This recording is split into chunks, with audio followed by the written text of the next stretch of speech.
ಈ ಕಾರ್ಯಕ್ರಮದ ಪ್ರಾಯೋಜಕರು ಜೈನ್ ಇರಿಗೇಷನ್ ಸಿಸ್ಟಮ್ಸ್ ಲಿಮಿಟೆಡ್, ಜಾಗತಿಕ ತುಂತುರು ಮತ್ತು ಹನಿ ನೀರಾವರಿ ಉಪಕರಣಗಳ ಉತ್ಪಾದಕರು, ಬೇಸಾಯ ತಂತ್ರಜ್ಞಾನ ನಿರೂಪಕರು ಹಾಗೂ ರೋಗರಹಿತ ಟಿಶ್ಯೂ ಕಲ್ಚರ್ ಗಿಡಗಳು.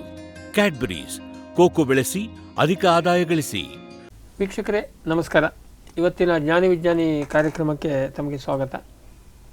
ಇವತ್ತು ಪುನಃ ನಾವು ಡಾಕ್ಟರ್ ಮಂಜುನಾಥ್ ಅವರನ್ನ ಭೇಟಿಯಾಗ್ತಾ ಇದ್ದೀವಿ. ಇವರು ಧಾರವಾಡದ ಫ್ಯೂಚರ್ ಬಯೋಟೆಕ್ನ ಸಂಸ್ಥಾಪಕರು. ನಿಮಗೆಲ್ಲರಿಗೂ ಚಿರಪರಿಚಿತರು, ಯಾಕೆ ನಾವು ನೇರ ಪ್ರಸಾರದಲ್ಲಿ ದಿನಕ್ಕೊಂದ್ಸರಿ ಯಾರೋ ಒಬ್ಬರಿಗೆ ಅವ್ರ ನಂಬರ್ ಕೊಡ್ತಾ ಇರ್ತೀವಿ. ಸೂಕ್ಷ್ಮಾಣು ಜೀವಿಗಳ ತಜ್ಞರು ಮತ್ತು ಸೂಕ್ಷ್ಮಾಣು ಜೀವಿಯ ಉತ್ಪಾದನೆ ಮಾಡುವಂತಹ ಪ್ರಯೋಗಾಲಯವನ್ನು ಇಟ್ಕೊಂಡಿದ್ದಾರೆ. ಅದರಲ್ಲೂ ಸೂಕ್ಷ್ಮಾಣು ಜೀವಿ ಅಂದರೆ ವಿಶೇಷವಾಗಿ ಕೃಷಿಗೆ ಸಂಬಂಧಪಟ್ಟಂಥ ಅವರು ಮತ್ತಿನ್ನೇನೂ ಅಲ್ಲ, ಕೃಷಿಗೆ ಒಟ್ಟಾರೆಯಾಗಿ ಬೇಕಾದ ಎಲ್ಲ ಇದನ್ನು ಮಾಡ್ತಾರೆ. ಅದು ಎಲ್ಲಕ್ಕಿಂತ ವಿಶೇಷವಾಗಿ ರೈತರ ಜೊತೆಗೆ ಅಷ್ಟೊಂದು ಸಲಿಗೆ ಮತ್ತು ಅಷ್ಟೊಂದು ಇಂಟ್ರ್ಯಾಕ್ಷನ್, ಪ್ರೀತಿ ಬೆಳೆಸ್ಕೊಂಡಿದ್ದಾರೆ. ಯಾಕೆಂದರೆ ಅದು ಕೂಡ ಮಹತ್ವ ಆಗುತ್ತೆ.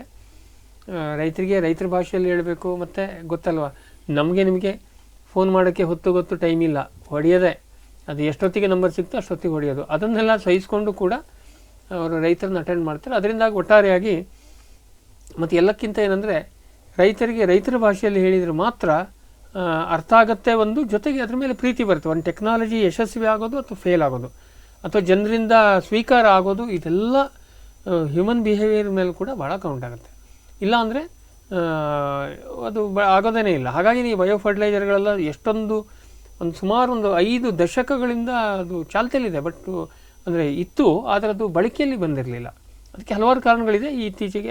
ಅದರಲ್ಲಿ ಈ ಥರ ಡಾಕ್ಟರ್ ಮಂಜುನಾಥ್ ಅವರಂಥ ವಿಜ್ಞಾನಿಗಳ ಪಾತ್ರ ಕೂಡ ಮಹತ್ವ ಆಗುತ್ತೆ. ಜನರಿಗೆ ತಲುಪಿಸುವ ಆ ಕ್ರಿಯೆ ಏನಿದೆ, ವಿಜ್ಞಾನ ಒಂದು, ಅದನ್ನು ತಲುಪಿಸುವ ಕ್ರಿಯೆ ಏನಿದೆ ಅದು ಕೂಡ ಭಾಳ ಮಹತ್ವ ಆಗುತ್ತೆ. ಅದೆಲ್ಲ ಕಾರಣದಿಂದ ನನಗೆ ಅವರು ಯಶಸ್ವಿ ಆಗ್ತಾ ಇದ್ದಾರೆ. ಬನ್ನಿ ನಾವು ಡಾಕ್ಟರ್ ಮಂಜುನಾಥ್ ಅವರನ್ನು ಭೇಟಿಯಾಗಿ ಈ ಬಯೋ ಫರ್ಟಿಲೈಸರ್ ಬಗ್ಗೆ ಇನ್ನೂ ಹೆಚ್ಚಿನ ವಿವರಗಳನ್ನು ತಿಳ್ಕೊಂಬೋಣ. ಸರ್ ನಮಸ್ಕಾರ. ನಮಸ್ಕಾರ. ನಮ್ಮ ಜ್ಞಾನಿ ವಿಜ್ಞಾನಿ ಕಾರ್ಯಕ್ರಮಕ್ಕೆ ತಮಗೆ ಮತ್ತೆ ಸ್ವಾಗತ.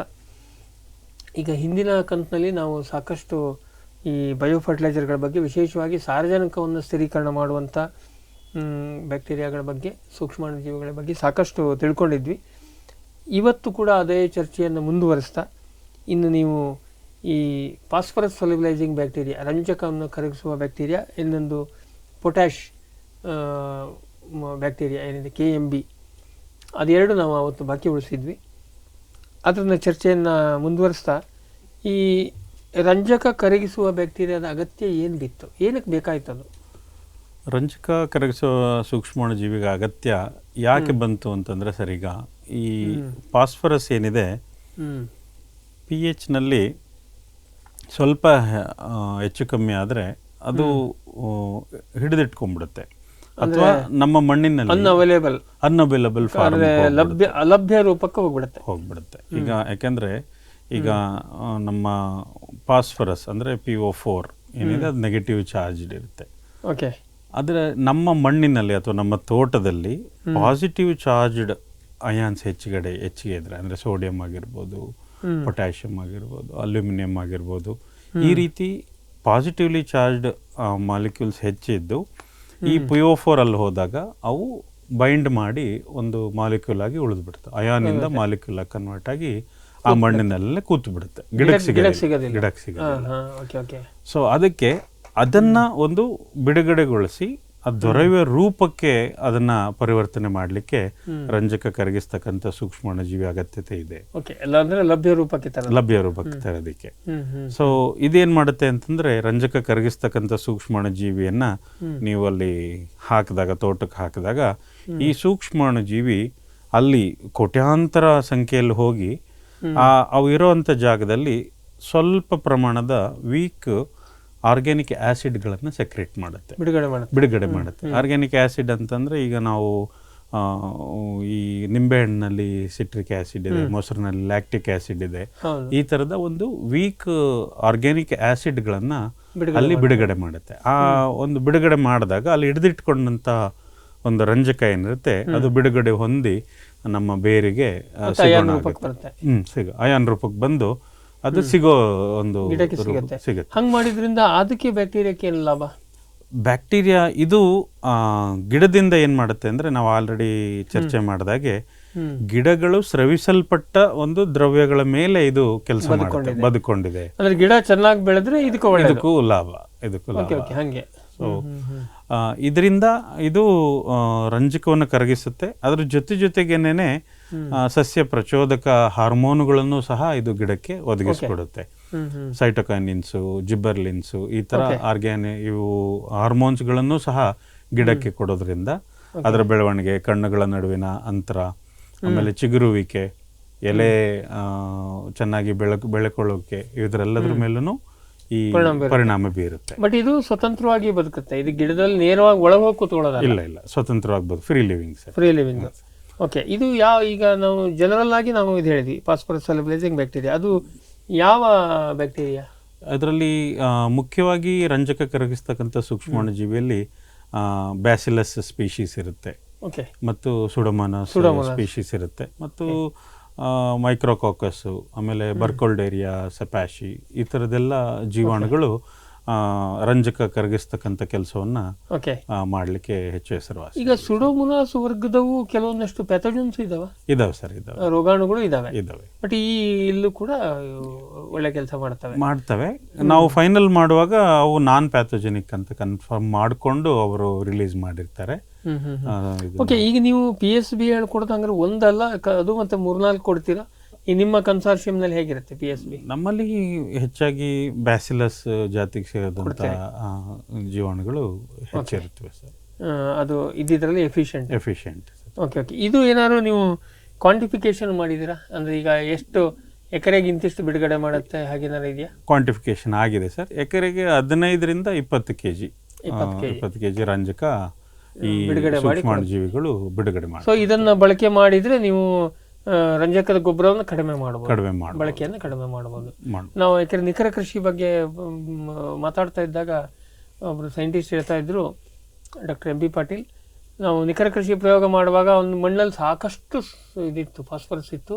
ಅಲ್ಲಿ ನಾವು ಫಾಸ್ಫರಸ್ ಗೊಬ್ಬರನೇ ಹಾಕ್ಲಿಲ್ಲ, ಬರೀ ಆರ್ಗ್ಯಾನಿಸಮ್ ಬಳಕೆ ಮಾಡಿಕೊಂಡೆ ಸಾಕಾಗೋಯ್ತು ನಮಗೆ ಅಂತ. ಸೊ ಅಂದ್ರೆ ಎಷ್ಟೋ ಮಣ್ಣಲ್ಲಿ ಇದೆ, ಅದಕ್ಕೆ ಲಭ್ಯ ರೂಪಕ್ಕೆ ಸಿಗ್ತಾ ಇಲ್ಲ, ಇದನ್ನು ಬಳಕೆ. പക്ഷേ ಇದು ಹುಳಿ ಮಣ್ಣಲ್ಲಿ ಬಹಳ ಕೆಲಸ ಮಾಡ್ಬೋದು. ಹೌದು ಸರ್. ಇವನ್ ಸಾಕಷ್ಟು ಎಸ್ಟೇಟ್ನವ್ರು ಈಗ ಆಲ್ರೆಡಿ ಬಳಸ್ತಾ ಇದ್ದಾರೆ ರಾಕ್ ಫಾಸ್ಫೇಟ್ ಯೂಸ್ ಮಾಡೋಂಥವ್ರು. ಜೊತೆಗೆ ರಾಕ್ ಫಾಸ್ಫೇಟ್ ಯೂಸ್ ಮಾಡೋಂಥವ್ರು ಈ PSB ಅನ್ನು ಯೂಸ್ ಮಾಡಿದ್ರೆ ಅವ್ರಿಗೆ ಒಳ್ಳೆ ಅದು ಪರಿಣಾಮ ಇರುತ್ತೆ ಅಂತ. PSB ಇಲ್ಲದಲೇ ಬರೀ ರಾಕ್ ಯೂಸ್ ಮಾಡೋದಕ್ಕಿಂತ ವಿತ್ PSB ರಂಜಕ ಕರಗಿಸುವ ಎಸ್ಟೇಟ್ಗಳಲ್ಲಿ ಸಾಮಾನ್ಯ ಹುಳಿ ಮಣ್ಣು ಇರುತ್ತೆ, pH 5 ಆಜುಬಾಜು ಇರುತ್ತೆ, ಅಲ್ಲಿ ಸ್ವಾಭಾವಿಕ ಫಿಕ್ಸ್ ಆಗಿರುತ್ತೆ. ಅದು ಇಲ್ಲಿ ಇದು ಹೋದ್ರೆ ಅನುಕೂಲ ಆಗುತ್ತೆ. ಓಕೆ. ಸೊ ಹಾಗಾದರೆ ಇದಾಯಿತು. ಇನ್ನು KMB, ಪೊಟ್ಯಾಶ್ ಮೊಬಲೈಸಿಂಗ್ ಬ್ಯಾಕ್ಟೀರಿಯಾ ಅಂದರೆ ಏನು? ಪೊಟ್ಯಾಶ್ ಮೊಬಲೈಸಿಂಗ್ ಬ್ಯಾಕ್ಟೀರಿಯಾ ಇದೇ ರೀತಿ ನಮ್ಮ ಈಗ ಫಾಸ್ಫರಸ್ ಯಾವ ರೀತಿ ಹಿಡಿದಿಟ್ಪಟ್ಟಿರುತ್ತೋ ಅದೇ ರೀತಿ ಪೊಟ್ಯಾಶ್ ಕೂಡ ಅನ್ಅವೈಲಬಲ್ ಫಾರ್ಮಲ್ಲಿ ಇರುತ್ತೆ. ಅದನ್ನು ರಿಲೀಸ್ ಮಾಡಲಿಕ್ಕೆ ಇದು ಒಂದು ಹೊಸ ಟೆಕ್ನಾಲಜಿ. KMB ಅನ್ನೋದೇನಿದೆ, ರೀಸೆಂಟಾಗಿ ನ್ಯಾಷನಲ್ ಸೆಂಟರ್ ಫಾರ್ ಆರ್ಗ್ಯಾನಿಕ್ ಫಾರ್ಮಿಂಗ್ನಲ್ಲಿ NCOF-ನಲ್ಲಿ ಡಾಕ್ಟರ್ ಗಿರೀಶ್ ಚಂದ್ರ ಅನ್ನೋರು ಇದನ್ನ ಕಂಡುಹಿಡಿದು ರಿಲೀಸ್ ಮಾಡಿದ್ದು. ಅದರಲ್ಲಿ ಫ್ರುಟೂರಿಯಾ ಅರೆನ್ಶಿಯಾ ಅನ್ನುವಂಥ ಒಂದು ಸೂಕ್ಷ್ಮಾಣುಜೀವಿ ಬಗ್ಗೆ ಅವರು ಇದನ್ನ ಮಾಡಿ, ಅದು ಒಂದು ಈ ಹಿಡಿದಿಟ್ಟಲ್ಪಟ್ಟಿರ್ತಕ್ಕಂಥ ಪೊಟ್ಯಾಶ್ ಏನಿದೆ ಅದನ್ನು ಮೊಬಿಲೈಸ್ ಮಾಡಿ ಗಿಡಕ್ಕೆ ಒದಗಿಸಿಕೊಡುವಂಥ ಕೆಲಸವನ್ನ ಫ್ರುಟೂರಿಯಾ ಅರೆನ್ಶಿಯಾ. ಓಕೆ. ಸೊ ಇದು ಕೂಡ ಬ್ಯಾಕ್ಟೀರಿಯಾ.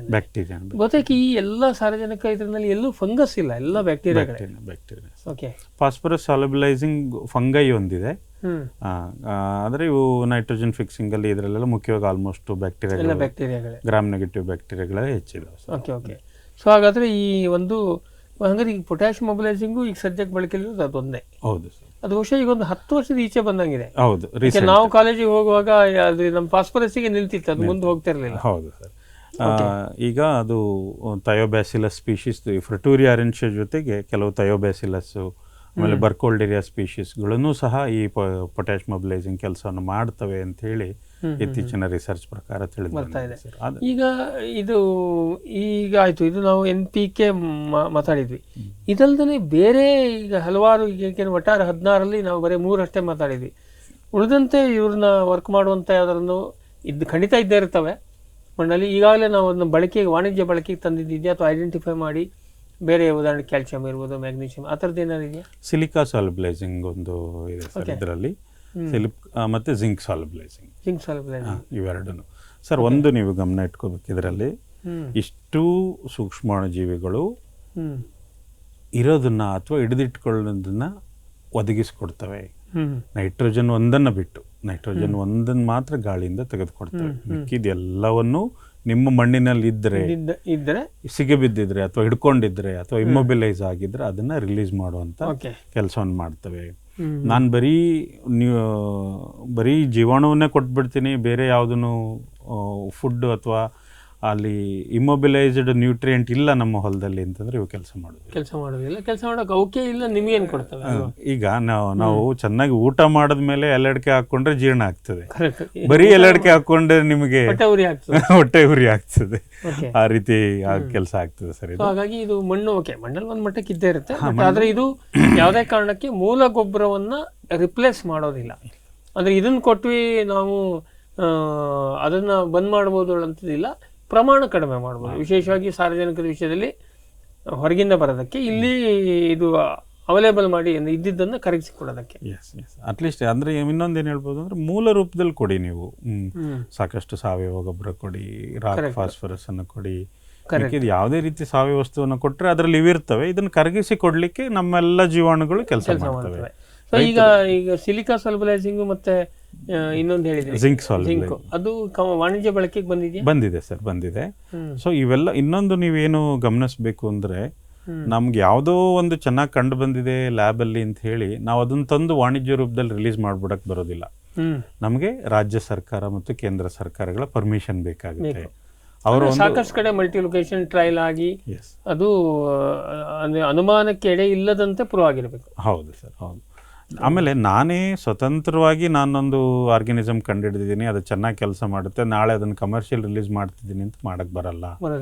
ನಮ್ಮ ಒಂದು ರಾಜ್ಯ ಸರ್ಕಾರ ಮತ್ತು ಕೇಂದ್ರ ಸರ್ಕಾರಗಳು ಒಂದು ಫರ್ಟಿಲೈಸರ್ ಕಂಟ್ರೋಲ್ ಆರ್ಡರ್ ಅಂತೆ ಅದನ್ನು ಹೊರಡಿಸ್ತವೆ, FCO ಹೊರಡಿಸ್ತವೆ. ಅದರ ಒಂದು ಏನು ನೋಟಿಫಿಕೇಶನ್ ಬಂದು ಅವ್ರು ತಿಳಿಸಿರುವಂತಹ ಒಂದು ಸ್ಪೆಸಿಫಿಕೇಶನ್ ಅಲ್ಲಿ ಬಟ್ ನೀವು ನಿಮ್ಮ ಬ್ರ್ಯಾಂಡ್ ಎಂಬಿಡ್ ಆಗಿ ಮಾಡ್ಬೋದು. ಅದೇ ಈಗ ಒಟ್ಟಲ್ಲಿ ಈಗ ನನಗೆ ಫ್ಯೂಚರ್ ಬಯೋಟೆಕ್ ಇದು ಯಾವುದೋ ಒಂದು ಹಾಕಿದ್ರೆ ಒಳ್ಳೆ ಇಳುವರಿ ಬರುತ್ತೆ, ಅದ್ರಲ್ಲಿ ಏನೇನು ಹಾಕಿದ್ರೆ ನಂಗೆ ಗೊತ್ತಿಲ್ಲ, ನಂಗೆ ಬೇಡ, ಆ ಸ್ಕೀಮ್ನಲ್ಲಿ ಓಕೆ. ಬಟ್ ಅಧಿಕೃತವಾಗಿ ರಿಲೀಸ್ ಮಾಡುವಾಗ ಇದೆಲ್ಲ ಪ್ರೊಸೀಜರ್ ಫಾಲೋ ಮಾಡಬೇಕು.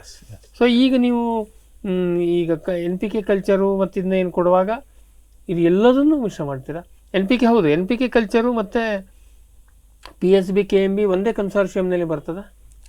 ಹೌದು ಸರ್. ಈಗ ಒಂದೇ ಪಾಕೆಟ್ನಲ್ಲಿ ಅಥವಾ ಒಂದೇ ಬಾಟಲಿಯಲ್ಲಿ ಅದು ದ್ವಿದಳ ಧಾನ್ಯ ಆಗಿದ್ರೆ ರೈಸೋಬಿಯಂ ಅನ್ನು ಕೊಡ್ತೇವೆ, ಏಕದಳ ಧಾನ್ಯ ಆಗಿದ್ರೆ ನಾವು ಅಜೋಸ್ಪಿರ್ಲಾ ಮತ್ತು ಅಜಿಟೋಬ್ಯಾಕ್ಟರ್ನ ಕೊಟ್ಟು ಅದರೊಟ್ಟಿಗೆ PSB ಪೊಟ್ಯಾಶ್ ಮೊಬಿಲೈಸಿಂಗ್ ಬ್ಯಾಕ್ಟೀರಿಯಾ ಮೂರನ್ನು ಕಾಂಬಿನೇಷನ್ ಮಾಡಿ ಒಂದೇ ಪಾಕೆಟ್ ಒಳಗಡೆ ಒಟ್ಟಿಗೆ ಮಿಶ್ರಣ ಮಾಡಿ ಒಟ್ಟಾರೆ ಗೊಬ್ಬರ ಜೀವಾಣುಗಳು ಅಂತ ಹೇಳ್ಬೋದು. ಹೌದು. ಸೊ ಇದಿಷ್ಟು ಅದಕ್ಕೆ ಒಳಗಿನ ಹೊಡೆದಾಟ ಆಗೋದಿಲ್ಲ, ಒಂದು ಕಾಂಬಿನೇಷನ್. ಒಂದಕ್ಕೊಂದು ಕಚ್ಚಾಡ್ತಿದ್ರೆ ಅವನ್ನ ಒಟ್ಟಿಗೆ ಪ್ಯಾಕ್ ಮಾಡೋದಿಲ್ಲ ನಾವು, ಕೊನೆಗೆ ಒಬ್ಬನೇ ಉಳಿದಿರುತ್ತೆ, ಅವರೊಬ್ರು ಉಳಿದಿರ್ತಾರೆ. ಸೊ ಅದಕ್ಕೆ ಆ ರೀತಿ ಮಾಡೋದಿಲ್ಲ. ಓಕೆ, ಅದು ನೀವೆಲ್ಲ ಪಕ್ಕಾ ಸ್ಟಡಿ ಇದ್ದು ಮಾಡಿದ್ರಿ.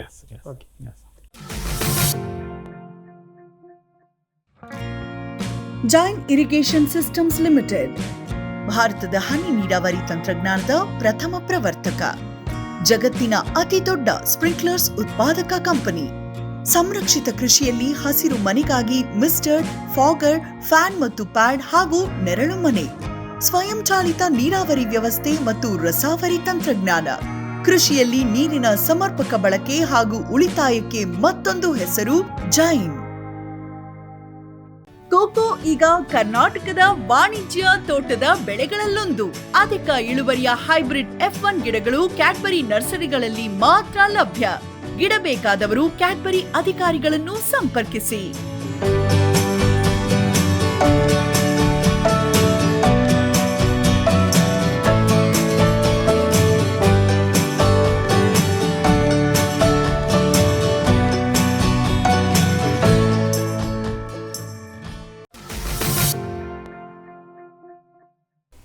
ಸರಿ, ಈಗ ನಾವು ಇಷ್ಟೊತ್ತು ಸಾಕಷ್ಟು ನಾವು ಜೀವಾಣುಗಳ ಬಗ್ಗೆ ತಿಳ್ಕೊಂಡ್ವಿ. ಇದು ಒಂದು ಕಣ್ಣಿಗೆ ಕಾಣುವಂಥ ಗಿರಾಕಿಗಳಲ್ಲ ಇವೆಲ್ಲ. ಇದನ್ನು ನಮಗೆ ನೀವು ಯಾವ ರೀತಿಯಲ್ಲಿ ಕೊಡ್ತೀರಿ, ಅಥವಾ ಇದರ ಮಾಧ್ಯಮ ಏನು, ಅಥವಾ ಕ್ಯಾರಿಯರ್, ಅಥವಾ ನಮಗೆ ಯಾವ ಫಾರ್ಮುಲೇಷನ್, ಇನ್ನು ಕರೆಕ್ಟ್ ಹೇಳಬೇಕಂದ್ರೆ ಹೇಗೆ, ಏನು ಕತೆ? ಈ ಜೈವಿಕ ಗೊಬ್ಬರಗಳನ್ನು ಮುಖ್ಯವಾಗಿ 2 ಫಾರ್ಮುಲೇಷನ್ಗಳಲ್ಲಿ ಈಗ ಆಲ್ರೆಡಿ ವಾಣಿಜ್ಯ ರೂಪದಲ್ಲಿ ಬಳಕೆ ಮಾಡ್ತಾ ಇದ್ದಾರೆ ಮತ್ತು ಮಾಡಲಿಕ್ಕೆ ಪರ್ಮಿಷನ್ ಉಂಟು. ಅದ್ಯಾವುದಪ್ಪ ಅಂತಂದರೆ ಒಂದು ಪುಡಿ ರೂಪ ಮತ್ತು ಇನ್ನೊಂದು ದ್ರವ ರೂಪದ ಜೈವಿಕ ಗೊಬ್ಬರ ಅಂತ ಹೇಳಿ. ಸೊ ಇವು ಎರಡೂ ಮುಖ್ಯವಾಗಿ ಈಗ ಬಳಕೆಯಲ್ಲಿ ಇದ್ದಾವೆ. ಸೊ ಅದರಲ್ಲಿ ಪುಡಿ ರೂಪದ ಜೈವಿಕ ಗೊಬ್ಬರ, ಪುಡಿ ರೂಪದ ಜೈವಿಕ ಗೊಬ್ಬರದಲ್ಲಿ ನಿಮಗೆ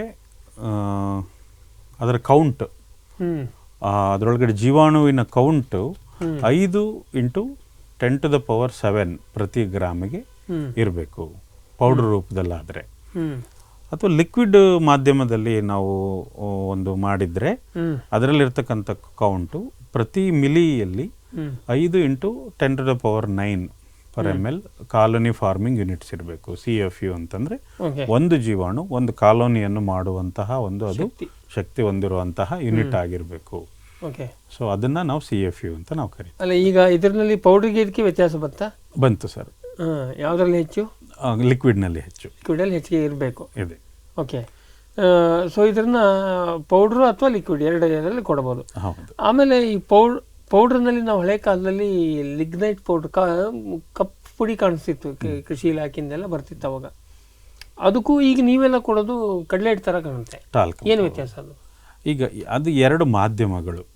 ಸೊ ಲಿಗ್ನೈಟ್ನಲ್ಲಿ ಕೊಡುವಾಗ ಏನಾಗುತ್ತೆ, ನ್ಯಾಚುರಲಿ ಆ ಜೀವಾಣುವಿನ ಉಳಿವಿಗೆ ಬೇಕಾದಂತಹ ಒಂದು ಅದಕ್ಕೆ ಕಾರ್ಬನ್ ಸೋರ್ಸ್ ಅದರಲ್ಲಿ ಇರ್ತದೆ.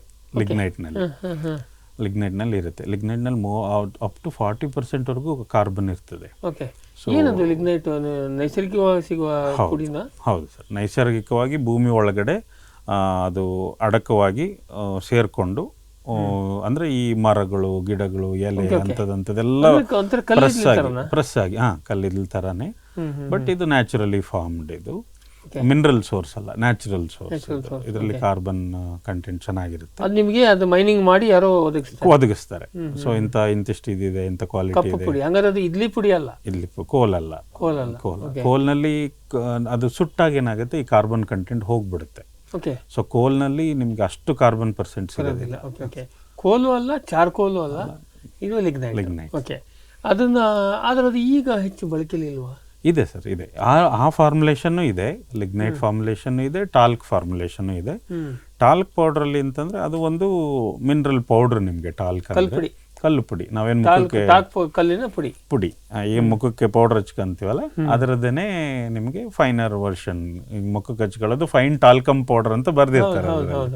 ಸೊ ಅದೇ ಒಂದು ಪುಡಿಗೆ ನಾವು ಇದನ್ನ ಸ್ವಲ್ಪ ರಫ್ ಇರುತ್ತೆ. ಆ ಟಾಲ್ಕಮ್ ಪೌಡರ್ಗೆ ನಾವು ಫಾರ್ಮುಲೇಷನ್ ಅನ್ನು ಕೊಟ್ಟಾಗ ಲಿಗ್ನೈಟ್ ಕರಿ ಪುಡಿಯಲ್ಲಿ ಆಟೋಮೆಟಿಕ್ ಅದರದ್ದು ನ್ಯಾಚುರಲ್ ಫುಡ್ ಇತ್ತು ಕಾರ್ಬನ್. ಆದರೆ ಇಲ್ಲಿ ನಾವು ಬಿಳಿ ಪುಡಿ ಟಾಲ್ಕ್ ಪೌಡರ್ಗೆ ಮಿಶ್ರಣ ಮಾಡಿದಾಗ ನಾವು ಅದಕ್ಕೆ ಊಟವನ್ನು ಕೊಡಬೇಕು. ಹೊರಗಡೆಯಿಂದ ಅದಕ್ಕೆ ಊಟವನ್ನು ಬುತ್ತಿ ಕಟ್ಟು ಕೊಡ್ಬೇಕು ನಾವು, ಇಲ್ಲಾಂದ್ರೆ ಅದು ಸತ್ತೋಗ್ಬಿಡುತ್ತೆ ರೈತರ ಹತ್ರ ಹೋಗುವಷ್ಟೊತ್ತಿಗೆ. ಸೊ ಇಂಟರ್ಮೀಡಿಯರಿ ಮೆಟಬಲೈಟ್ಸ್ ಅಥವಾ ಅದಕ್ಕೆ ಬೇಕಾದಂಥ ಊಟವನ್ನ ನಾವು ಅದಕ್ಕೆ ಹಾಕಿ ಮಿಶ್ರಣ ಮಾಡಿ. ಸಕ್ಕರೆ ಪುಡಿ ಕೊಡ್ತೀರಾ, ಏನು ಕೊಡ್ತೀರಿ? ಅಂದ್ರೆ ಅದೇ ಫಾರ್ಮ್. ಸಕ್ಕರೆ ಪುಡಿ ಅಂದ್ರೆ ಇಮಿಡಿಯೇಟ್ ಆಗಿ ತಿಂದು ಖಾಲಿ ಮಾಡ್ಬಿಡ್ತು, ನಾಳೆ ಮಧ್ಯಾಹ್ನದಷ್ಟೊತ್ತಿಗೆ ಖಾಲಿ ಆಗ್ಬಿಡುತ್ತೆ. ಸೊ ಎಂತ ಊಟ ಕೊಡ್ಬೇಕು ಅಂದ್ರೆ ನಿಧಾನಕ್ಕೆ ತಿನ್ಬೇಕು, ಅವು ಪಟ ತಿಂದು ಖಾಲಿ ಮಾಡಬಾರ್ದು. So they will be complex, not ಸ್ವಲ್ಪ ಇಷ್ಟು ಸಕ್ಕರೆ ಅಷ್ಟು ಸುಲಭನಾದಂತ ಆಹಾರ ಅಲ್ಲ, ಕಾಂಪ್ಲೆಕ್ಸ್ ಸೋರ್ಸ್ ಅದಕ್ಕೆ. ಇದರಲ್ಲಿ ಈಗ ಹಂಗಿದ್ರೆ ನಿಮಗೆ ಲಿಗ್ನೈಟ್ ಒಳ್ಳೇದಲ್ವಾ? ಲಿಗ್ನೈಟ್ ಒಳ್ಳೇದೇನೆ, ಅದರ ಅದು ನ್ಯಾಚುರಲ್ ಆಗಿರುತ್ತೆ. ಕೆಲವರು ಆ ಬ್ಲ್ಯಾಕ್ ಇದನ್ನ ಇಷ್ಟಪಡೋದಿಲ್ಲ, ಅಥವಾ ಏನೋ ಒಂದು ಪ್ರೋಸೆಸ್ಸಲ್ಲಿ ಮುಂದೆ ಅವರಿಗೆ ತೊಂದರೆ ಆಗುತ್ತೆ ಅನ್ನೋಂಥ ಒಂದು ಪಕ್ಷದಲ್ಲಿ ಟಾಲ್ಕಮ್ ಅನ್ನು ನಾವು ಕೊಡ್ತೀವಿ. ಓಕೆ. ಈಗ ನಿಮ್ಮ ಫ್ಯೂಚರ್ ಬಯೋಟೆಕ್ನಲ್ಲಿ ಏನು ಮಾಡ್ತೀರಿ? 2 ಥರ ಇದೆ ಸರ್, ಟಾಲ್ಕಮ್ ಇದೆ, ಲಿಗ್ನೈಟ್ ಇದೆ. ಅಲ್ಲ, ಒಟ್ಟು ಬೈ ಡಿಫಾಲ್ಟ್ ಯಾವ್ದು ಕೊಡ್ತೀರಿ? ಟಾಲ್ಕಮ್ಮನೇ ನಾವು ಕೊಡ್ತೀರಿ. ಓಕೆ, ನೋಡೋಕೆ ಚೆನ್ನಾಗಿ ಕಾಣಿಸ್ತದೆ. ಅದು ಅಕ್ಸೆಪ್ಟೆನ್ಸ್ ಅಂತ ಕರಿತೀವಿ, ಪ್ರಾಡಕ್ಟ್ ಅಕ್ಸೆಪ್ಟೆನ್ಸ್ ಇದರಲ್ಲಿ ಜಾಸ್ತಿ ಇದೆ. ಡಾರ್ಕ್ ಪೌಡರ್ ಇದೆ, ಬಟ್ ಅದರ್ವೈಸ್ ಟೆಕ್ನಿಕಲಿ ಎರಡು ಒಂದೇ, ಏನು ಸಮಸ್ಯೆ ಏನಿಲ್ಲ. ಹೌದು. ಓಕೆ. ಆಮೇಲೆ ಲಿಕ್ವಿಡ್ ಅನ್ನು ನೀವು ಯಾಕೆ ಮಾಡೋದಿಲ್ಲ? ಲಿಕ್ವಿಡ್ ಇದೆ, ನಾವೀಗ ಆಲ್ರೆಡಿ ಕೊಡ್ತಾ ಇದ್ದೀವಿ ರೈತರಿಗೆ. ಸೊ ಅದರಲ್ಲಿ ಏನಪ್ಪಾ ಅಂತಂದ್ರೆ ಶೆಲ್ಫ್ ಲೈಫ್ 1 ವರ್ಷದವರೆಗೂ ಇಡ್ಬೋದು ಲಿಕ್ವಿಡ್ ಅಲ್ಲಿ. ಬರೀ ಕೌಂಟ್ ಅದರಲ್ಲಿ 10 ಪುಡಿಯಲ್ಲಿ 10:7, ಲಿಕ್ವಿಡ್ ಅಲ್ಲಿ 10:9 ಇದು ಪರ್ಸೆಂಟೇಜ್ ಅಲ್ಲಿ. ಮತ್ತು ಅದರೊಟ್ಟಿಗೆ ಶೆಲ್ಫ್ ಲೈಫು ನಾವು ಪುಡಿ ರೂಪದ ಜೈವಿಕ ಗೊಬ್ಬರಗಳನ್ನ 6 ತಿಂಗಳು ಮಾತ್ರ ನಮ್ಗೆ ಶೆಲ್ಫ್ ಲೈಫ್ ಇರೋದು. ಲಿಕ್ವಿಡ್ 1 ವರ್ಷದವರೆಗೂ ಇಡ್ಬೋದು ನಾವು. ಓಕೆ. ಸೊ ಸ್ಟೋರ್ ನಮ್ಮ ಶೆಲ್ಫ್ ಲೈಫನ್ನು ಚೆನ್ನಾಗಾಯಿತು. ಮತ್ತು ಪ್ರಮಾಣನು ಇಲ್ಲಿ ನಾವು 5 kg ಹಾಕೋ ಬದಲು ಇದು 1 ರಿಂದ 2 ಲೀಟರ್ ಹಾಕಿದ್ರೆ ಸಾಕು, ನಮಗೆ ಅಷ್ಟು ವ್ಯತ್ಯಾಸ ಬರುತ್ತೆ. ಇದು 10:7, ಇದು 10:9. ಕರೆಕ್ಟ್. ಈಗ ಆದರೆ ಅದೀಗ ಹಂಗಾರೆ ಜನಪ್ರಿಯ ಆಗ್ತಾ ಇದೆ ಲಿಕ್ವಿಡ್. ಸಾಕಷ್ಟು ಲಿಕ್ವಿಡ್ ಕಲ್ಚರ್ ಯಾಕೆ ಜನಪ್ರಿಯ ಆಗ್ತಿದೆ ಅಂದ್ರೆ ಈಸ್ ಆಫ್ ಅಪ್ಲಿಕೇಶನ್, ಉಪಯೋಗಕ್ಕೆ ತುಂಬಾ ಈಸಿ. ಆಮೇಲೆ ಈ ಡ್ರಿಪ್ ಮಾಡ್ತಕ್ಕಂಥ ರೈತರಲ್ಲಿ ಸುಮಾರು ಸಾಕಷ್ಟು ಫೇಮಸ್ ಆಗಿದೆ. ವೆಂಚುರಿ ಒಳಗಡೆ ಕೊಟ್ಬಿಡ್ತಾರೆ, ಈಸಿಯಾಗಿ ಹೋಗ್ಬಿಡುತ್ತೆ. ಸುಲಭ ಆಯ್ತು. ಹಂಗಿದ್ರೆ ಅಲ್ಟಿಮೇಟ್ಲಿ ಲಾಂಗ್ ರನ್ ಅಲ್ಲಿ ಲಿಕ್ವಿಡೇ ಉಳ್ಕೊಳ್ತದೆ, ಇದು ಹೋಗ್ಬೋದು, ಕಡಿಮೆ ಆಗ್ಬೋದು ಸರ್, ಪುಡಿ ಹೋಗ್ಬೋದು. ಬಟ್ ನಿಮಗೆ ಸಾಗಾಟ ಅಂತಿಂತ ಏನು ಸಮಸ್ಯೆ ಇದೆಯಾ? ಸ್ವಲ್ಪ ಲಾಜಿಸ್ಟಿಕಲಿ ಲಿಕ್ವಿಡ್ ಈಸಿ ಆಗ್ತದೆ, ಈಸಿನೇ ಆಗ್ತದೆ ಸರ್. ತೂಕ ಕಡಿಮೆ, ಕ್ವಾಂಟಿಟಿ ಕಡಿಮೆ, ಖರ್ಚು ಕಡಿಮೆ. ಓಕೆ. ಸೊ ಇದ್ರದ್ದು ಸ್ವಲ್ಪ ಲಿಕ್ವಿಡ್ ಕಾಸ್ಟ್ಲಿ ಆಗ್ತದೆ ಕಂಪೇರ್ ಟು 1:5 ಅಲ್ಲ ಸರ್. ಈಗ ಅದರಲ್ಲಿ 5 ಹಾಕೋದು ಒಂದೇ, ಇದರಲ್ಲಿ 2 ಅಥವಾ 1 ಹಾಕೋದು ಒಂದೇ, ಆ ರೀತಿ. ಈಗ ಇದನ್ನ ನೀವು ಹೆಂಗೆ ರೆಕಮೆಂಡೇಶನ್ ಕೊಡ್ತೀರಿ? ಈಗ ಯಾವುದೋ ಒಂದು ಬೆಳೆಗೆ ನಾವು ಕೇಳಿದ್ವಿ, ನೀವು ಎಷ್ಟು ಪ್ರಮಾಣಕ್ಕೆ ಅಂತ ಹೆಂಗೆ ಲೆಕ್ಕ ಹಾಕ್ತೀರಿ? ಯೂಶುವಲಿ ನಾವು ಹೇಳಿದಾಗೆ 3 ಅಪ್ಲಿಕೇಶನ್ ಮೆಥಡ್ಸ್ ಇದೆ. ಒಂದು ಬೀಜೋಪಚಾರ, ಇನ್ನೊಂದು ಬೇರದ್ದು ಅಂಥದ್ದು, ಸೀಡ್ಲಿಂಗ್ಸ್ಗಳನ್ನು ಬೇರೆ ಅದರಲ್ಲಿ ಅದ್ದಿ ನಾಟಿ ಮಾಡುವಂಥದ್ದು, 3ನೇದು ಮಣ್ಣಿಗೆ ಸೇರಿಸುವಂಥದ್ದು. ಸೊ ಈ 3 ಡ್ರೆಂಚಿಂಗ್ ಅಥವಾ ಯಾವ್ದಾದ್ರು ಕೊಟ್ಟಿಗೆ ಗೊಬ್ಬರ ಜೊತೆ ಸೇರಿಸಿ ಹಾಕೋದು. ಸೊ ಆ ರೀತಿ ಇದ್ದಾಗ ನಾವು ಸಾಲಿಡ್ ಇತ್ತು ಅಂತಂದರೆ, ಬೀಜೋಪಚಾರ ಮಾಡೋದಾದರೆ ನಾವು 1 ಎಕರೆಗೆ 1/2 kg 1 kg ವರೆಗೂ ರೆಕಮೆಂಡ್ ಮಾಡ್ತೀವಿ. 1/2 kg ಅಥವಾ 1 kg ಆಫ್ ನೀವು ರೆಡಿ ಮಾಡಿಕೊಟ್ಟಿದ್ದು ಪೌಡರ್. ಅಥವಾ ಹೆಚ್ಚಿಗೆ ತುಂಬ ಈಗ ನಮ್ಮ ಕಡಲೆ ಅಥವಾ ಶೇಂಗಾ ಅನ್ನೋವಂಥ ಜಾಸ್ತಿ ಬೀಜದ ಪ್ರಮಾಣ ಇದ್ದಾಗ ಮ್ಯಾಕ್ಸಿಮಮ್ ಇನ್ನೊಂದು kg ಅಥವಾ 1/2 kg ಜಾಸ್ತಿ ಮಾಡ್ಕೊಳಕ್ಕೆ ಹೇಳ್ತೀವಿ. ಸೊ ಅದು ಇದು ಬೀಜೋಪಚಾರ ಮಾಡುವಾಗ. ಅದೇ ರೀತಿ ನಾವು ಲಿಕ್ವಿಡನ್ನು ನಾವು ತೊಗೊಂಡ್ವಿ ಅಂತಂದರೆ ಬೀಜೋಪಚಾರ ಮಾಡಲಿಕ್ಕೆ ನಿಮಗೆ 1 ಎಕರೆಗೆ 1/4 ಲೀಟ್ರು ಸಾಕಾಗೋಗ್ಬಿಡುತ್ತೆ. 1/4 ಲೀಟ್ರಿಂದ 1/2 ಲೀಟ್ರ್ ಒಳಗೆ ನಿಮ್ಮ ಕೆಲಸನೇ ಮುಗ್ದೋಗ್ಬಿಡುತ್ತೆ. ಸ್ವಲ್ಪ ಅದನ್ನು ನೀವು ಒಂದು ಸಕ್ಕರೆ ದ್ರಾವಣನೋ ಅಂತ ಒಂದು ಅಂಟು ಬೆಲ್ಲದ ದ್ರಾವಣ ಮಾಡ್ಕೊಂಡು ಜಸ್ಟ್ ಚಿಮುಕ್ಸಿ, ನೀರಿನ ಜೊತೆ ಚಿಮುಕ್ಸಿ ಕೈ ಆಡಿಸಿ ನಾಳೆಗೆ ಬಿತ್ತನೆ ಮಾಡಿದ್ರೆ ಮುಗ್ದೋಯ್ತು ಲಿಕ್ವಿಡ್. 1/4 ಲೀಟ್ರು ಅಲ್ಲಿ ನಿಮಗೆ 2 kg ತನಕನೂ ಬೇಕಾಗುತ್ತೆ, ದೊಡ್ಡ ಜಾಸ್ತಿ ಬೀಜೋಪಚಾರ ಇದ್ದರೆ. ಅದು ಒಂದು. ಆಮೇಲೆ 2ನೇದು ಈ ಬೇರು ಅದ್ದಿ ಹಾಕುವಂಥದ್ರಲ್ಲಿ ಇದು 2 kg 3 kg ಪ್ರತಿ ಎಕರೆಗೆ ಪುಡಿ ರೂಪದ ಬೇಕಾದರೆ ಇಲ್ಲ 1/2 ಲೀಟ್ರಲ್ಲಿ ಕೆಲಸ ಮುಗ್ದೋಗುತ್ತೆ. ಅದನ್ನು ಈಗ ಈ ಪುಡಿಯನ್ನಾದ್ರೂ ನೀರು ಮಾಡ್ಕೊಂಡು ಹಾಕಿ ಬೇರೆ ಹದಿಸ್ಬೇಕು. ಈ ವರ್ಷ ತರಕಾರಿ ಗಿಡಗಳು ಅಂತಲ್ಲಿ ಸೀಡ್ಲಿಂಗ್ಸ್ ನಾವೇನು ಸಸಿ ಮಾಡಿ ತರು ಮಾಡಿ ಅಲ್ಲಿ ಭತ್ತ ಆಗಿರ್ಬೋದು ಅಥವಾ ವೆಜಿಟೇಬಲ್ಸ್ ಎಲ್ಲಿ ತರು ಮಾಡಿ ಹಚ್ತೀವಿ ಎಲ್ಲದರಲ್ಲೂ ಅದು ಯೂಸ್ ಆಗುತ್ತೆ. ಈ ಬಹುಶಃ ಈಗ ನಾವು ಬೀಜನೇ ಹಾಕುವಂತಲ್ಲಿ ಮಣ್ಣಿಗೆ ಕೊಡಬೇಕು, ಇಲ್ಲ ಬೀಜೋಪಚಾರ ಮಾಡ್ಬೋದು. ಬೀಜಕ್ಕೆ ಲೇಪನ ತರಕಾರಿಯಲ್ಲಿ ಲೇಪನ ಮಾಡ್ಬೋದು. ಆಮೇಲೆ 3ನೇದು ಸಾಯಿಲ್ ಅಪ್ಲಿಕೇಶನ್ ಅಂತ ಹೋಗ್ತೀವಿ. ಅಂದರೆ ಈಗ ನಿಮ್ಮ ಹತ್ರ ಒಂದು 500 kg ಕೊಟ್ಟಿಗೆ ಗೊಬ್ಬರ ಇದೆ ಅಥವಾ ಒಂದು 2 ಟನ್ ಕೊಟ್ಟಿಗೆ ಗೊಬ್ಬರ ಇದೆ, ಅದಕ್ಕೆ ಮಿಶ್ರಣ ಮಾಡಿ ಅಲ್ಲೇ ಇಟ್ರಿ ಅಂತಂದರೆ ಆ ಜೀವಾಣುಗಳು ಕೆಲವೊಂದ್ಸಲ ಬೆಳವಣಿಗೆ ಆಗ್ತವೆ. ಸೆಕೆಂಡರಿ ಮಲ್ಟಿಪ್ಲಿಕೇಶನ್ ಅಂತ ನಾವು ಕರಿತೀವಿ ಸರ್. ಸೊ ಆ ಮಲ್ಟಿಪ್ಲೈ ಆಗಿ ಲ್ಯಾಬ್ನಿಂದ ಹೋದ್ಮೇಲೆ ಅದು ಡೆವಲಪ್ ಆಗೋದು ಅಂತ. ಆ ಥರ ಮಲ್ಟಿಪ್ಲೈ ಆಗಿನೂ ನಾವು ಅಪ್ಲಿಕೇಶನ್ ಮಾಡೋದು, ಸಾಯಿಲ್ ಅಪ್ಲಿಕೇಶನ್ ಅಂತ ಕರಿತೀವಿ. ಅದಕ್ಕೆ ಎಕರೆಗೆ 5 kg ಸಾಲಿಡ್ ರೂಪ, 1 ರಿಂದ 2 ಲೀಟ್ರು ನಾವು ಲಿಕ್ವಿಡ್ ರೂಪವನ್ನು ಸಜೆಸ್ಟ್ ಮಾಡ್ತೀವಿ. ಲಿಕ್ವಿಡ್ಗೆ ಸಾಲಿಡ್ಗೆ ಅಷ್ಟು ಡಿಫ್ರೆನ್ಸ್ ಇದೆ. ಸೊ ಹಾಗಾಗಿ ಈಗ ಒಟ್ಟಾರೆಯಾಗಿ ಇದರದ್ದು ಬಳಕೆ ಏನಂತ ಕಷ್ಟದ ಕೆಲಸ ಅಲ್ಲ. ಇದು ಸಾಮಾನ್ಯ ದರ ಎಷ್ಟಿರುತ್ತೆ, ಒಂದು ರಫ್ ಐಡಿಯಾ? ಇದು ಸಾಲಿಡ್ ಆದರೆ ನಿಮಗೆ 100 ರಿಂದ 120 ರೂಪಾಯಿ ಇರುತ್ತೆ ಪ್ರತಿ ಕೆಜಿಗೆ. ಮತ್ತು ಲಿಕ್ವಿಡ್ ಆದರೆ 350 ರಿಂದ 380, 400 ರೂಪಾಯಿ ತನಕ ಇರುತ್ತೆ. ಈಗ ನೀವು ಏನೋ ಬರೆದಿರ್ತೀರಿ ಇದ್ರ ಮೇಲೆ, ಸರಿ ಅದು ಸರಿ ಇದೆಯೋ ಇಲ್ವೋ, ಅದರಲ್ಲಿ ನಿಜವಾಗೂ ಜೀವಾಣು ಇದೆಯೋ ಇಲ್ವೋ ಅಥವಾ ಕೌಂಟ್ ಇದೆಯೋ ಇಲ್ಲ, ಹೇಗೆ ನಾವು ರೈತ ಮಟ್ಟದಲ್ಲಿ ಏನು ನೋಡೋಕ್ಕಾಗ್ತದ? ರೈತ ಮಟ್ಟದಲ್ಲಿ ಕಾಣ್ಬೋದಾದಂಥ ಇದು ನಿಖರವಾಗಿ ತಿಳ್ಕೊಳಕ್ಕಾಗಲ್ಲ, ಬಟ್ ಅಬ್ಸರ್ವ್ ಮಾಡ್ಬೋದು. ಒಂದೊಂದ್ಸಲಿ ಅದರಲ್ಲಿ ಗ್ಯಾಸ್ ಫಾರ್ಮ್ ಆಗ್ತಿರ್ತದೆ, ಗಾಳಿ ಉತ್ಪಾದನೆ ಅದು ಸರಿಯಾಗಿ ಲಾಸ್ಟ್ ಫುಲ್ಲು ನಾವು ಏನು ಮಾಡ್ತೀವಿ ಅಂದರೆ ಅದರದ್ದು ಪೂರ್ತಿ ಗ್ರೋತ್ ಆಗಿ ಗ್ಯಾಸ್ ಎಲ್ಲ ತಯಾರು ಮಾಡೋಂಥ ಸ್ಟೇಜ್ ಆದ ನಂತರ ಪ್ಯಾಕ್ ಮಾಡಿ ಕಳಿಸಿರ್ತೀವಿ ಯೂಶಲಿ. ಕೆಲವೊಂದ್ಸಲಿ ಇನ್ನೂ ಅದರಲ್ಲಿ ಆಕ್ಟಿವಿಟಿ ಉಳಿದಿತ್ತು ಅಂದರೆ ಗ್ಯಾಸ್ ಫಾರ್ಮ್ ಆಗಿರುತ್ತೆ ಅಥವಾ ಸ್ವಲ್ಪ ಬಾಟ್ಲಿ ಉಬ್ಬಿರುತ್ತೆ. ಸೊ ಅದು it's a indication still there is life inside, breathing inside ಅಂತ ಅದು ಒಂದು ಇಟ್ಕೋಬೋದು. ಆದರೆ ಇನ್ನೊಂದ್ಸಲ ಏನು ಮಾಡ್ಬೋದು ಅಂದರೆ ಈ ರೈಸೋಬಿಯಂ ಇನಾಕ್ಯುಲೇಷನ್ ಮಾಡಿದ್ಮೇಲೆ ಸೊ ಅವರು ಈ ಗಂಟುಗಳೇನಿರುತ್ತೆ ನಾಡ್ಯೂಲ್ಸು ಅದನ್ನು ಚೆನ್ನಾಗಿ ನೀರಲ್ಲಿ ತೊಳೆದು ಒಂದು ಬ್ಲೇಡ್ನಿಂದ ಕಟ್ ಮಾಡಿ ನೋಡಿದ್ರೆ ಒಳಗಡೆ ಪಿಂಕ್ ಕಲರ್ ಇರುತ್ತೆ, ಈ ಶರ್ಟ್ ಕಲರ್ ಬಂದಿರುತ್ತೆ ಪಿಂಕ್ ಕಲರ್, ಅಲ್ಲಿ ರೈಸೋಬಿಯಂ ಇನಾಕ್ಯುಲೇಷನ್ ಆಗಿದೆ ಅಂತ. ಇಲ್ಲ ನಾವು ಆಲೂಗಡ್ಡೆ ಥರ ವೈಟ್ ಇತ್ತು ಅಂದರೆ ಕಟ್ ಮಾಡಿದಾಗ ಬೆಳ್ಳಗಿತ್ತು ಅಂತಂದರೆ ಅಲ್ಲಿ ರೈಸೋಬಿಯಂ ಇನಾಕ್ಯುಲೇಷನ್ ಆಗಿಲ್ಲ ಅಂತ ಅದರ. ಸೊ ಅಂದ್ರೆ ಇದು ನಾವು ಹಾಕಿದ ಪರಿಣಾಮ ಅಂದ್ರೆ ಇಂಡೈರೆಕ್ಟ್ ನೇರವಾಗಿ ನಾವು ಅದನ್ನು ರೈಸೋಬಿಯಂ ಇದೆಯಾ ಇಲ್ವಾ ಅಂತ ಸೂಕ್ಷ್ಮದರ್ಶಕ ಯಂತ್ರ ಅಥವಾ ಅದಕ್ಕೆ ಆದಂತ ಒಂದು ಸೆಲೆಕ್ಟಿವ್ ಮೀಡಿಯಾಗಳು, ಈ ಕಾಂಗೋರೆಡ್ ಈಸ್ಟ್ ಎಕ್ಸ್ಟ್ರಾಕ್ಟ್ ಮ್ಯಾನಿಟಾಲ್ ಅಗಾರ್ ಅಂತ ನಮ್ಗೆ ಬೇಡ, ಅಗಾರ್ ಮೇಲೆ ಹಾಕಿ ಮಾಡ್ಕೊಳ್ಳೋ ಅದನ್ನ ನಾವು ಈಗ ನಿಮ್ಮಲ್ಲಿ ಟೆಸ್ಟಿಗೆ ಕಳಿಸಿದ್ರೆ ಈ ತರದ್ದು ಇದ್ರೆ ಯಾವುದೇ ಕಳಿಸಿದ್ರೆ ಗೊತ್ತಿಡಿ ಇದೆಯಾ ಇಲ್ವಾ, ಸ್ಪೋರ್ ಕೌಂಟು ತೆಗಿಬಹುದು ಸರ್. ಹಲವಾರು ಸರ್ಕಾರಿ ನಮ್ಮ ಲ್ಯಾಬೊರೇಟರಿಗಳಲ್ಲಿ ಈಗ ಆಲ್ರೆಡಿ ಮಾಡ್ತಾ ಇದ್ದಾರೆ, ADA ಲೆವೆಲ್ ಅಲ್ಲಿ ಅಥವಾ ಕೃಷಿ ಇಲಾಖೆ ಲೆವೆಲ್ ಅಲ್ಲಿ ಈಗ ಆಲ್ರೆಡಿ ಮಾಡ್ತಾ ಇದ್ದಾರೆ. Okay okay. ಇದು ಇವರು ಮಾರ್ತಾ ಇರೋದ್ರಲ್ಲಿ ನಿಜವಾಗಿಯೂ ಎಷ್ಟು ಇರ್ಬೇಕಿತ್ತು ಅಷ್ಟು ಇದೆಯಾ? ಇದೆ ಇದೆ ಆ ಥರ ಚರ್ಚೆ ಮಾಡ್ತಾ ಇದ್ದಾರೆ.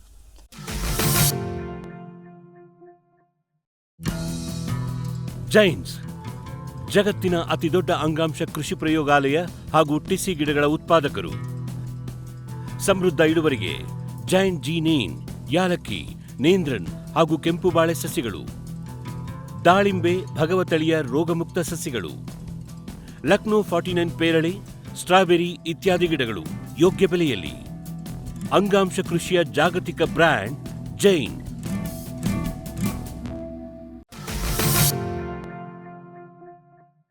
ಸರಿ, ಈಗ ನಾವು ಮುಂದಿನ ಭಾಗಕ್ಕೆ ಬಂದರೆ, ಈಗ ನೀವು ಇದೆಲ್ಲ ತಿಳಿಸ್ಕೊಟ್ರಿ ಹೇಗೆ ಮಾಡ್ತೀರಿ, ಅದು ಯಾವ ಫಾರ್ಮುಲೇಷನ್ ಎಲ್ಲ.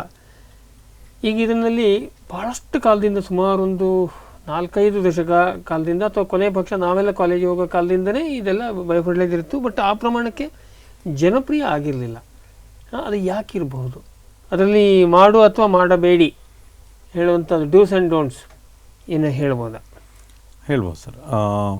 ಒಂದು, ಈಗ ಜನರಲ್ಲಿ ಸಾಕಷ್ಟು ಅವೇರ್ನೆಸ್ ಬರ್ತಾ ಇದೆ. ಒಂದು, ರಾಸಾಯನಿಕ ಗೊಬ್ಬರಗಳನ್ನು ಕಡಿಮೆ ಮಾಡಬೇಕು, ನಾವು ನೈಸರ್ಗಿಕವಾಗಿ ತೋಟ ಮಾಡಬೇಕು ಮತ್ತು ಮಣ್ಣನ್ನು ಉಳಿಸ್ಬೇಕು ಅನ್ನೋ ಒಂದು ಅವೇರ್ನೆಸ್ ಈಗ ಬರ್ತಿರೋದು ಒಂದು ಮುಖ್ಯ ಕಾರಣ ಸರ್. ಇದ್ರ ಯಾಕೆ ನೋಡ್ತಾ ಇದ್ದಾರೆ ಇದ್ರ ಕಡೆ, ಜೈವಿಕ ಗೊಬ್ಬರ ಕಡೆ ನೋಡ್ತಿದ್ದಾರೆ ಅಂದರೆ ಇದೇ ಒಂದು ಮುಖ್ಯವಾದಂಥ ಕಾರಣ. ಇದು 10 ವರ್ಷದಿಂದ ಇರಲಿಲ್ಲ.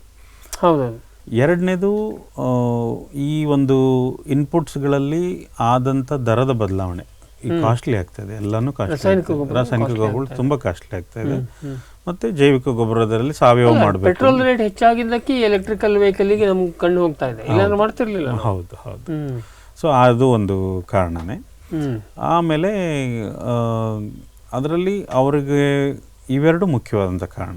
ಸೊ ಕಳೆದ 10 ವರ್ಷಕ್ಕೂ ಇವತ್ತಿಗೂ ಯಾಕೆ ಎಲ್ಲರೂ ಸಾವಯವ ಕೃಷಿ ಅಥವಾ ಜೀವಾಣು ಗೊಬ್ಬರದ ಮೇಲೆ ಮನಸ್ಸು ಮಾಡ್ತಾ ಇದ್ದಾರೆ ಅಂದರೆ ಇದೇ ಮುಖ್ಯವಾದಂಥ ಕಾರಣ. ಒಂದು ಸಾವಯವ ಕೃಷಿ ಮಾಡಬೇಕು ಅನ್ನೋದು, ಇನ್ನೊಂದು ದರ ಹೆಚ್ಚಾಗಿರೋದು ಮುಖ್ಯವಾಗಿ. ಆಮೇಲೆ ಇದರಲ್ಲಿ ಅವರು ಯಶಸ್ವಿ ಹೊಂದೋದು ಅಥವಾ ಈ ಜೀವಾಣು ಗೊಬ್ಬರವನ್ನು ಬಳಸಬೇಕಾದ್ರೆ ಏನು ಮಾಡಬೇಕು, ಏನು ಮಾಡಬಾರ್ದು, ಯಾಕೆ ಅವ್ರಿಗೆ ರಿಸಲ್ಟ್ ಬರ್ತದೆ, ಯಾಕೆ ರಿಸಲ್ಟ್ ಬರೋದು. ಇನ್ನೊಂದು ನಾನು ಅನ್ಸುವಂತ, ಈಗ ಭಾಳಷ್ಟು ಪ್ರೈವೇಟ್ ಪ್ಲೇಯರ್ಸ್, ಮೊದಲು ಬರೀ ಕೃಷಿ ಇಲಾಖೆ ಒಂದು ಕೆಲವೇ ಬೆಳವಣಿಗೆ ಇದ್ವು, ಅವಾಗ ಅವು ಏನು ಕೊಡ್ತಿದ್ವು, ಅದು ರೈತರಿಗೆ ಬರೋದಕ್ಕೆ ಏನಾಗ್ತಿತ್ತೋ ಗೊತ್ತಿಲ್ಲ. ಈಗ ಪ್ರೈವೇಟ್ ಪ್ಲೇಯರ್ಸ್ ಬಂದು ಇದನ್ನ ಯಶಸ್ವಿ ಮಾಡ್ತಾ ಇದ್ದಾವ ಅಂತ ಸಾಕಷ್ಟು ಜನ ನಿಮ್ಮಂಥ ಲ್ಯಾಬೊರೇಟರಿಗಳು ಕಂಡಲ್ಲಿ ಬಂದಿದೆ. ಹಾಗಾಗಿ ಜನರಿಗೆ ಆ ಮಟ್ಟ, ಅದರಲ್ಲೂ ಮತ್ತೆ ವೆರೈಟಿ, ಅದರಲ್ಲೂ ಮತ್ತೆ ಕನ್ಸಾರ್ಷಿಯಮ್ ಈ ಥರದ್ದು ಬಂದು ಬಹುಶಃ ಇದು ಜನರಿಗೆ ಆಸಕ್ತಿ ಬರೋದಕ್ಕೆ ಇವೆಲ್ಲ ಸುಲಭವಾಗಿ ಲಭ್ಯತೆ ಬರೋದು ಕೂಡ ಬಹುಶಃ ಇದು ಕಾರಣ ಆಗಿರ್ಬೋದು. ಹೌದು ಹೌದು. ಪ್ರಾಡಕ್ಟ್ನಲ್ಲೂ ಕೂಡ ಒಂದು ಪ್ರಯೋಗಾತ್ಮಕ ಬದಲಾವಣೆ ಏನೊಂದು ಮ್ಯಾನುಫ್ಯಾಕ್ಚರರ್ಸ್ ತರ್ತಾ ಇದ್ದೀವಿ. ಸೊ ಅದು ಒಂದು ಕಾರಣನೂ ಇದಕ್ಕೆ ಆಗತ್ತೆ. ಸೊ ಆದರೆ ಮೊದಲೇ ಸಾಮಾನ್ಯ ಜನರ ಕಲ್ಪನೆ ಏನಿತ್ತು, ಏನು ಹಾಕಿದ್ರದು ಏನು ಪರಿಣಾಮನೇ ಬೀರೋದಿಲ್ಲ, ಸುಮ್ಮನೆ ಅವ್ರೇನೋ ಒತ್ತಾಯ ಕೊಡ್ತಾರೆ, ಅದು ನಿಜನ ಹಂಗೆ ಆಗ್ತಾ ಇತ್ತ ಮೊದಲೇ? ಕೆಲವು ಕೇಸ್ಗಳಲ್ಲಿ ಅದು ಕೂಡ ಇದೆ, ಪರಿಣಾಮ ಬರ್ದದೇ ಓದೋದಿದೆ. ಸೊ ಅದಕ್ಕೋಸ್ಕರ ನಾವು ಈ ಜೀವಾಣು ಗೊಬ್ಬರಗಳನ್ನು, ಜೈವಿಕ ಗೊಬ್ಬರಗಳನ್ನು ಉಪಯೋಗಿಸುವಾಗ ಏನು ಮಾಡಬೇಕು, ಏನು ಮಾಡಬಾರ್ದು, ಡೂಸ್ ಆ್ಯಂಡ್ ಡೋಂಟ್ಸ್ ಅನ್ನು ನಾವು ನೋಡಿದಾಗ ಕೆಲವು ವಿಷಯಗಳನ್ನು ನಾವು ಗಮನಿಸಿ ನಾವು ಸರಿಯಾಗಿ ಉಪಯೋಗ ಮಾಡಿದ್ರೆ ಚೆನ್ನಾಗಿ ರಿಸಲ್ಟ್ ತಗೊಳ್ಳಿಕ್ಕೆ ಇದು ಅನುಕೂಲ ಮಾಡಿಕೊಡುತ್ತೆ ಅನ್ನೋದು ಒಂದು ನಿಖರವಾದಂಥ ಪಾಯಿಂಟು. ಸೊ ಇಲ್ಲಿ ಒಂದು ಮೊದಲನೇದಾಗಿ ಅವರು ಉಪಯೋಗಿಸ್ಬೇಕಾದ್ರೆ ಉಪಯೋಗಿಸುವಂಥ ಕಂಡೀಷನ್ಸು, ಓಕೆ. ಅದನ್ನು ನಾವು ಏನು ಪ್ಯಾಕೆಟ್ ಮೇಲ್ಗಡೆ ತಿಳಿಸ್ಕೊಟ್ಟಿರುತ್ತೆ ಅದೇ ರೀತಿಯಲ್ಲಿ ಉಪಯೋಗಿಸ್ಬೇಕು. ಎರಡನೇದು, ಜೀವಾಣು ಗೊಬ್ಬರಗಳನ್ನು ಉಪಯೋಗಿಸ್ಬೇಕಾದ್ರೆ ತೇವಾಂಶ ಇರಬೇಕು, ಮಣ್ಣಿನಲ್ಲಿ ಮಾಯಿಶ್ಚರ್ ಇರಬೇಕು. ಆಮೇಲೆ ಮೂರನೇದು, ಆ ಜೀವಾಣು ಗೊಬ್ಬರವನ್ನು ಬೆಳೆಸ್ತಕ್ಕಂಥ ಭೂಮಿಯಲ್ಲಿ ಸಾಕಷ್ಟು ಸಾವಯವ ಇಂಗಾಲ ಇರಬೇಕು. ಆರ್ಗ್ಯಾನಿಕ್ ಕಾರ್ಬನ್ ಇರಬೇಕು. ಸೊ ಇದಿಲ್ಲ ಅಂತ ಹೋದ್ರೆ ಅದು ಸರ್ವೈವ್ ಆಗೋದಿಲ್ಲ. ಸರ್ವೈವ್ ಆಗಲಿಲ್ಲ ಅಂದ್ರೆ ನಮಗೆ ರಿಸಲ್ಟ್ ಬರೋದಿಲ್ಲ. ಆಮೇಲೆ ಎಕ್ಸ್ಪೈರಿಗೆ ಮುಂಚೆ ನಾವು ಅದನ್ನ ಬಳಸಬೇಕು. ಈಗ ಸರ್ ಒಂದು ಕಲ್ಪನೆ, ಈಗ ನೀವು 1 ವರ್ಷ ಮತ್ತೆ ಲಿಕ್ವಿಡ್ 2 ವರ್ಷ ಅಂತ ಹೇಳಿದ್ರಿ. 6 ತಿಂಗಳು ವರ್ಷ ಸರ್. 6 ತಿಂಗಳು ಪೌಡ್ರು 1 ವರ್ಷ ಲಿಕ್ವಿಡ್ ಅಷ್ಟೇ. ಇದರಲ್ಲಿ ಈಗ ಫ್ರೆಶ್ ಇದ್ರೆ ಬೆಟ್ರಾ? ಎಷ್ಟು ಫ್ರೆಶ್ ಇರುತ್ತೆ ಅಷ್ಟು ಒಳ್ಳೆಯದು. ಓಕೆ. ಕೆಲವರು ನಾವು ಎನ್ಕ್ಯಾಪ್ಸುಲೇಷನ್ ಮಾಡಿದೀವಿ 3 ವರ್ಷ ಅಂತೆಲ್ಲ ಹೇಳ್ತಾರೆ. ಅದು ನಾವು ಅದನ್ನ ಪ್ರಿಫರ್ ಮಾಡೋದಕ್ಕಿಂತ ಆದಷ್ಟು ಫ್ರೆಶ್ ಬ್ಯಾಚ್ ತಗೊಳ್ಳೋದು. ಎನ್ಕ್ಯಾಪ್ಸುಲೇಷನ್ ಆಗಿರೋದು ಏನಾಗುತ್ತೆ ಅಂತಂದ್ರೆ ಅದು ಮತ್ತೆ ಬಂದು ರಿವೈಟಲೈಸ್ ಆಗಿ ಅದು ರಿಯಾಕ್ಟಿವ್ ಸ್ಟೇಜಿಗೆ ಬಂದು ಮತ್ತೆ ಮಲ್ಟಿಪ್ಲೈ ಆಗುತ್ತೆ. ಓಕೆ. ಸೊ ಆ ಲೇಟೆಂಟ್ ಸ್ಟೇಜಲ್ಲಿ ಕೋಶಾವಸ್ಥೆಯಿಂದ ಬಂದು ಅದರ ಮಾಮೂಲಿ ಇದಕ್ಕೆ ಬಂದು ನಂತರ ಮಲ್ಟಿಪ್ಲೈ ಆಗುತ್ತೆ. ಒಂದು ಸ್ಟೇಜ್ ನಿಜ ಆಗುತ್ತೆ. ಸೊ ಒಳ್ಳೆ ಅಂತ ಪ್ರಾಡಕ್ಟ್ಗಳು ಇದಾವೆ ಎನ್ಕ್ಯಾಪ್ಸುಲೇಷನ್ ಆಗಿರೋದು. ಯಾಕೆಂದ್ರೆ ಇದರಲ್ಲಿ ಪೌಡರ್ ಮತ್ತೆ ಲಿಕ್ವಿಡ್ ಜೊತೆಗೆ ಈಗ ಈ ಬೆಂಟೊನೈಟ್ ಕ್ರಿಸ್ಟಲ್ಸ್ ಬರ್ತವೆ.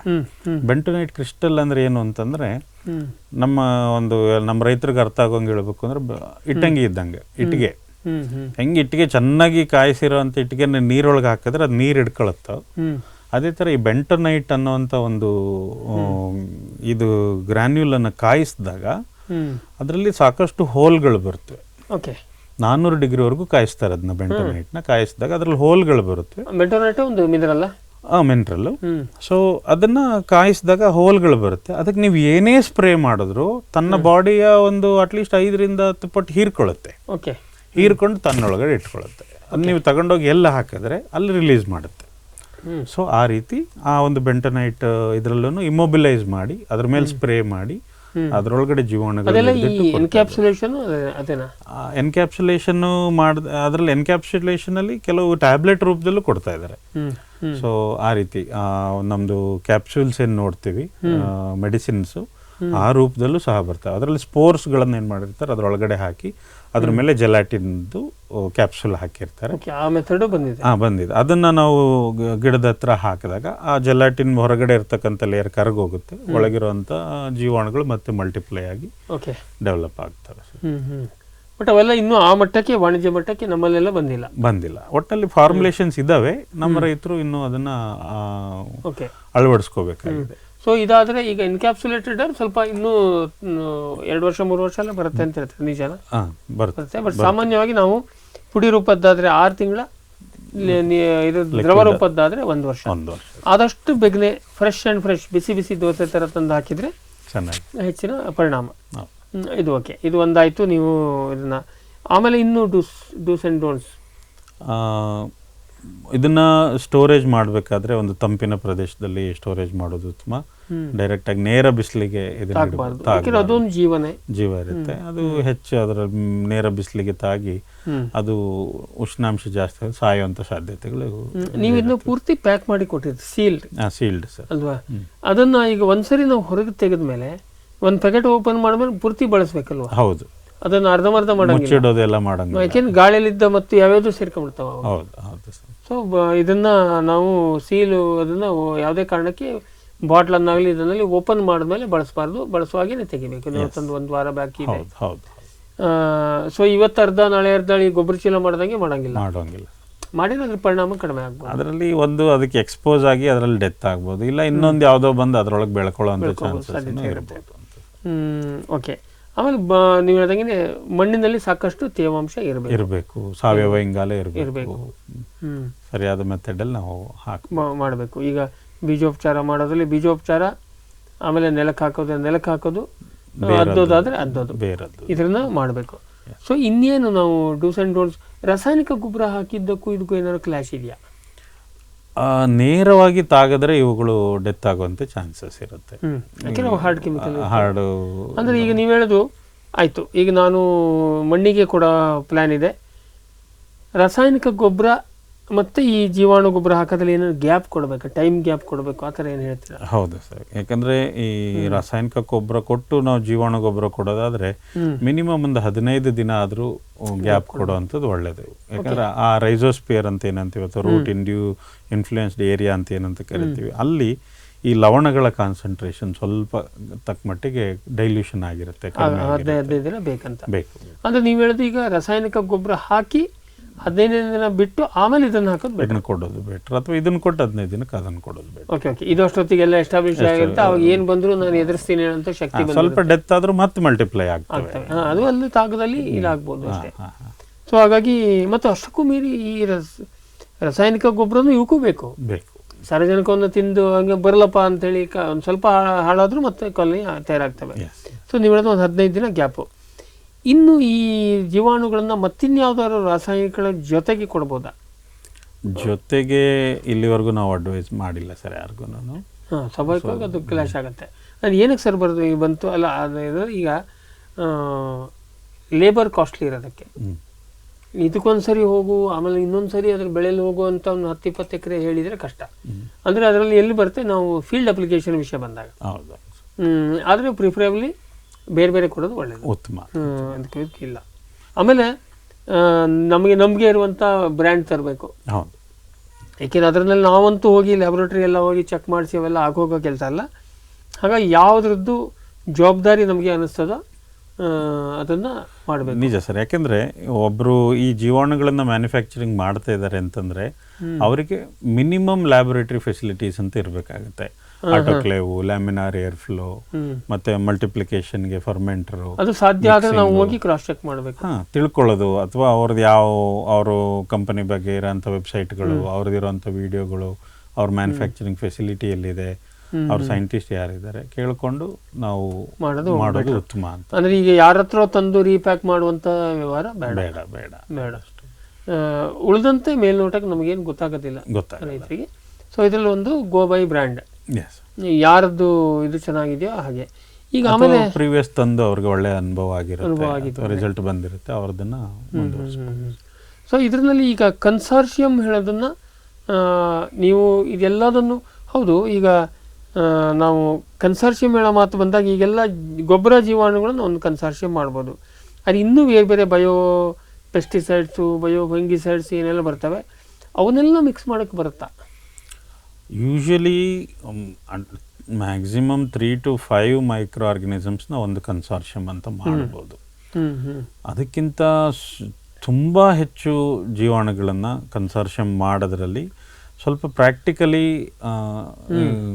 ಇಂಪಾಸಿಬಲ್ ಅಂತ ಅನಿಸುತ್ತೆ. ಯಾಕಂದರೆ ಈ ರೂಮ್ ಇದೆ ಅಂತ ತಿಳ್ಕೊಳ್ಳಿ, ಈ ರೂಮ್ ಒಂದು 10 by 10 ರೂಮ್ ಇದ್ದರೆ ಅದರೊಳಗಡೆ ಎಷ್ಟು ಜನ ನಿಲ್ಬೋದು?